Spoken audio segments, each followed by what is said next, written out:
The cults that tortured me used many different needles for the physical and psychological torture. They often paired the two together. They used needles of different thicknesses, different lengths. Most of them did not have handles.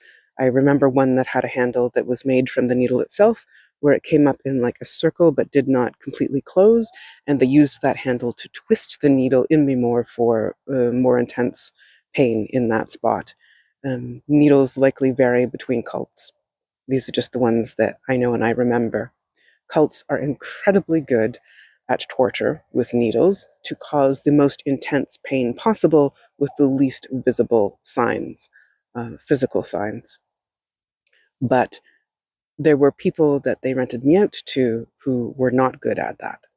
So, as part of the trafficking, some of the men, there were some women too, who rented me, paid a huge, huge extra fee to learn torture techniques. And some of those torture techniques were needles. And some of the people that were being trained by the cult for that, where they're paying this extra fee, were so clumsy. They didn't know what they were doing, even though it was being demonstrated first on me and then on another kid. And then the person got to practice on me, and they had showed them exactly where and the angles and everything to create specific effects.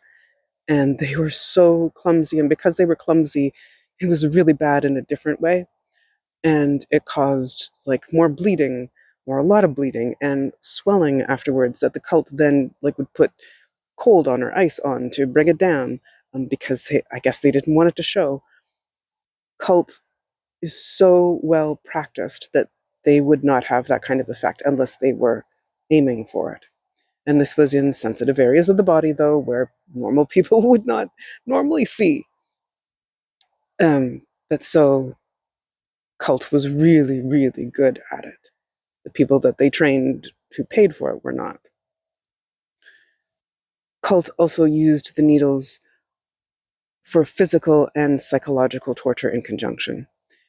Like, they would often not just use needles for pain, but to actually, say, paralyze limbs, temporarily paralyze limbs, or my jaw, like not being able to close it, um, things like that, and then would create that as part of the psychological torture.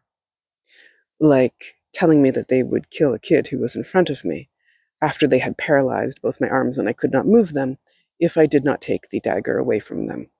I could not move my arms, but so I had lunged forward, trying to grab the dagger with my teeth. I couldn't pull it away from him. He killed the kid. That's psychological torture in conjunction with physical torture through needles. Cult is diabolical and cruel, and they're always trying to create the most intense pain on every level that they can for further splitting, for control over us, and for mind control messages. And when they were teaching the people who were paying for it how to torture, they used first mind control and torture on me to make sure that I would not retain the information, that I would not be able to hear it, that I would not listen to it, which is also pretty cruel. They were very deliberate in where they placed the needles, at what angles they placed the needles, how they placed the needles.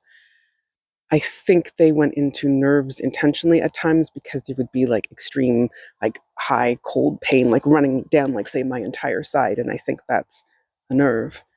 And then for the temporary paralyzation, I don't know if that's nerve or muscle or what, or and the angle and everything, but they knew how to do it. They knew what they were doing. They had obviously studied it well, and they had passed it down through generations.